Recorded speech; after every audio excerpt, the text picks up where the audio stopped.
Hey there, this is Malorian. We're on to our fourth and last game of the Out of the Basement tournament, and this one's now going to be Dawn Attack. And Dawn Attack for Night Goblins can be a scary thing because if the general's over here and anything else is over here, it's out of the general's leadership. You know, it's even a thing where if my general, I don't even need like one's on one flank and one's on the other flank. If one's on one flank, I know I can't fit the rest of the army in his bubble. So it's a really risky thing. And the way the pairings worked for this one here, I'm now going to be up against another Dark Elf list. But this one has a lot of the new stuff. This is going to be having some of the Warlocks and all the newer type of things there too. So it's going to be kind of interesting. It's going to be a little bit dangerous. And let's see what happens.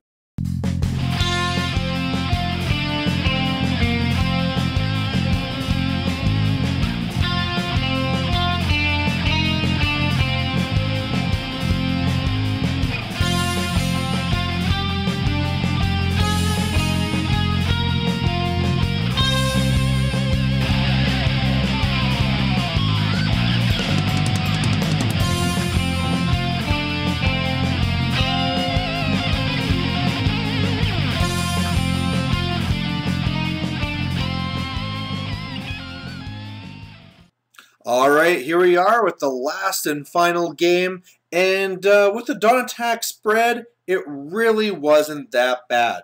So, looking on his side again, for my army, if you want to know what it's all about, go to the intro, or even where the list scrolls down. But on his side, he's going to be having a unit of Warlocks, a unit of Dark Riders, another unit of Warlocks, then he has a big, huge unit of the 30 Executioners, and in there of a BSB. Then he's going to be having his Hag or whatever up there flying around on a Dark Pegasus, a smaller unit of Witches, and then a unit of Shades. So really, the way that this all randomized out, I like his fast cab on the left being against my archers. I can just shoot them down. That's great. On the right side, I am kind of worried about those Shades, but really, the Doom Divers should be able to get rid of those if they become a big worry. Also, depending on where things go, my Squig Hopper, the Cave Squig, can always go after it. And I know I can deal with the Witch Elves. They're small enough that I know that I can whittle them down, especially if I kill a few with a War Machine beforehand. Pretty much the biggest thing I'm worried about is, like, you know, kind of the unkillable whatever master character on the Dark Pegasus. Because, you know, hey, if I can't get past it and kill it, it's going to get to my back end and kill a lot of stuff. Alright, so pretty bad picture for his first turn, but really what you want to be seeing here is that he's really shifting off there to the right, and even though he has no wizards, it doesn't matter because he has two Warlocks, meaning that he has two Doom Bolts if he wants, and two of the Soul whatever one. So basically that's what he does, reduces the strength and toughness of both the Squig Horde and the Spirit guys, the Spear Night Goblins, and then just does a little bit of shooting at me. So he's shifting to the right. One of those was a miscast, so he already lost two of the Warlocks, so that's not too bad. But hey, at least there's going to be some Dark Riders for me to shoot.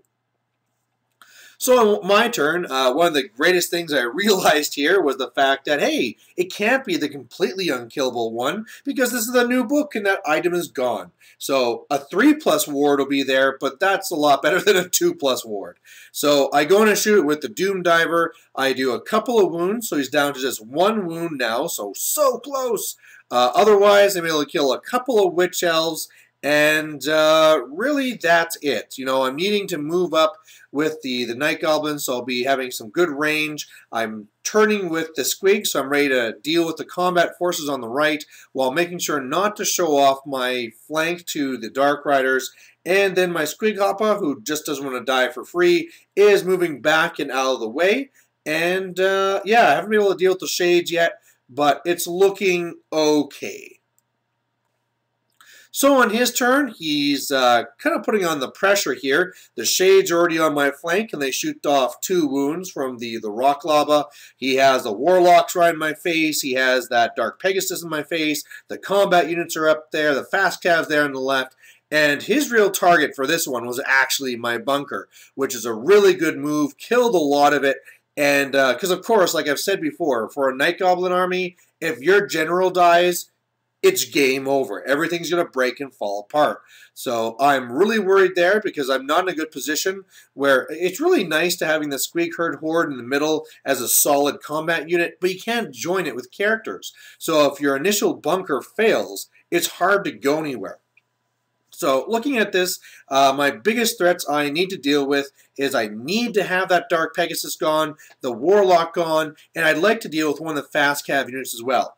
If I could do a little bit of softening up on the Witch Elves, that'd be nice. But otherwise, you know, there's too many fast things that I need to deal with to really focus on the combat stuff.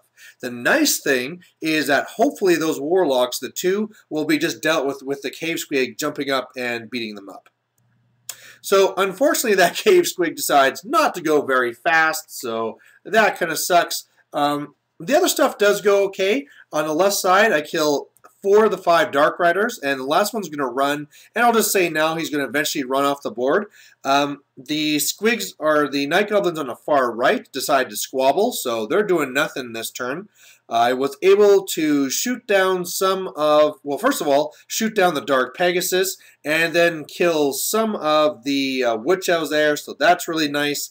And I got these shades on my flank, but at this point I realized that this turn they're only going to be able to take out the stone thrower, and I know I've accepted that. I'm going to take that loss, deal with the shades later.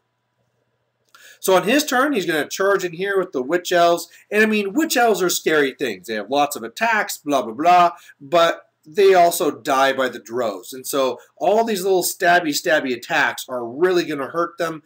And I have no doubt that this block of 100 Night Goblins plus 2 heroes will be able to dispatch these guys. So after everything's done here, I kill the majority of the Witch Elves. He's down to 10 of them now. He goes with the one Warlock there, gets another miscast, and so even though my bunker really takes a hit, and I'm down just like one guy, the BSB and the General, it's really close to killing that one guy, and man, that Cave Squig better find a way to get to that guy now. But yeah, he destroys the one Rock Lava, and back to me. So on my turn, it actually works out again with Animosity.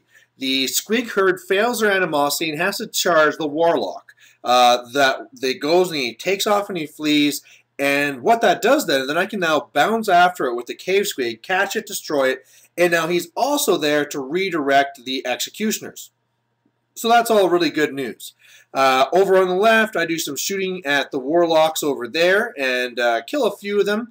Otherwise, I am just trying to kill off the shades, so I send off all my war machines at it, and I kill all of 2. So, in my first game against Dark Elves, those Doom Divers were doing amazing.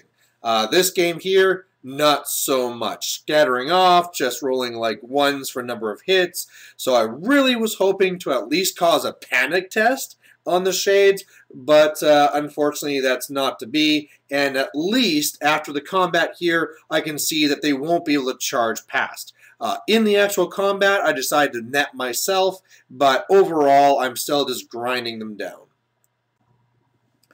On his turn there, he's able to get off another Doom Bolt, and he kills off both the BSB and the last guy from the bunker, so the General's all by himself, and dangerous times. You know, it nets him a good amount of points. Well, I know, it's not that many points, but the biggest thing here is that where we're going to get these combats where I know I'm probably going to lose and I need to grind them down, I'm now down to a Leadership 8, no reroll. So no Leadership Banner, no reroll.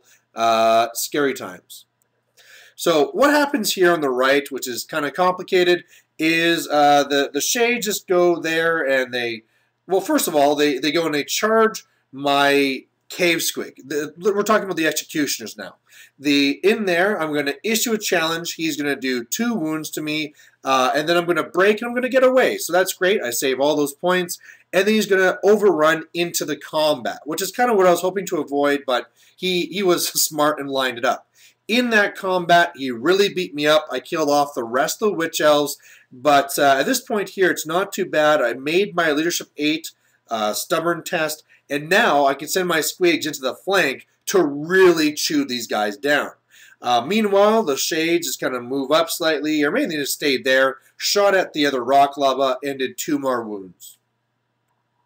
So on my turn, I go and I flank those Executioners. I now can go and actually kill a whole bunch of them. Since I don't have a bunker, I go up and I would like to just move up and join them with the general, but unfortunately the range wasn't there. 8 inches wouldn't take me to the unit. So I actually had to reform with the unit so I could join. So, you know, he's down to 2 Warlocks. I would love to shoot those guys off. Just wasn't possible. So either way, I join in there. In the shooting phase, my rock lava misfires. Meh. My Doom Divers go after the Shades. They kill a few more, cause a panic test. He doesn't break. In the combat there, I kill an okay number of his guys. I lose. I break with the Night Goblins, but hold with the Squigs.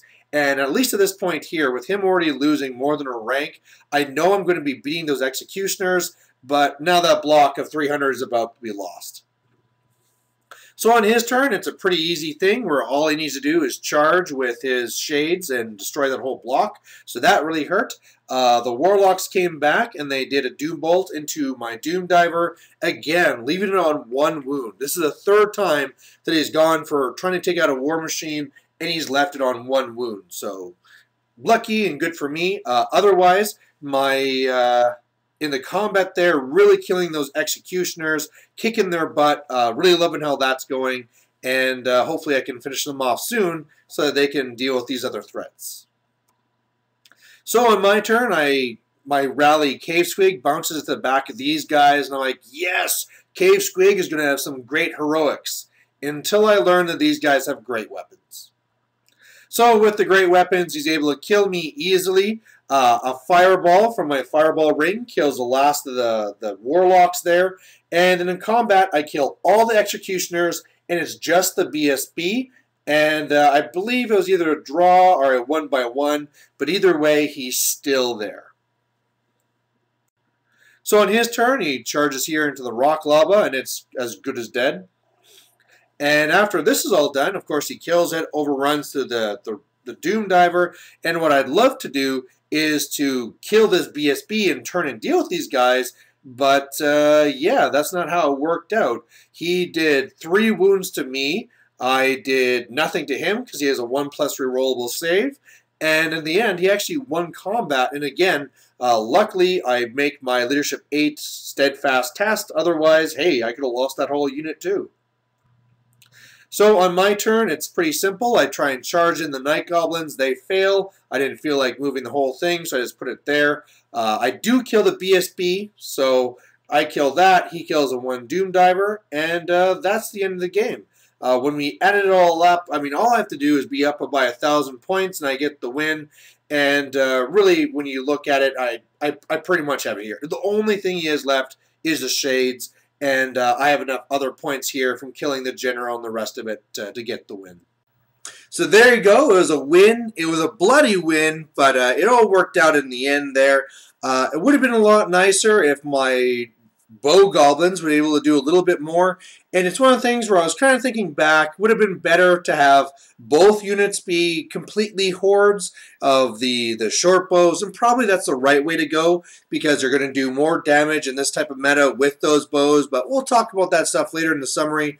Overall in this game, though, really liked it. It was a nice, fun game against a guy named Ryan at the very end here, and he could have had some more luck. You know, of course, he could have knocked out some War Machines, doing that last wound there. Maybe if he would have killed my general when he was going for that there, that would have been a huge change. If I would have failed more of those stubborn 8 tests, that would have been a big thing there. If I wouldn't have been able to kill his 1 flying around Dark Pegasus, it would have just flown to my backfield and started killing that stuff even faster. So there's a lot of things that could happen in this game, but the goblins held it together, meaning that I get another big massacre major win type thing. And that's it for the tournament. So after this, I'm going to be doing a summary video talking about, you know, how things went, what I thought about the different units, what I thought about the tournament. But we'll see you there. So thanks for watching. Catch you later. Bye.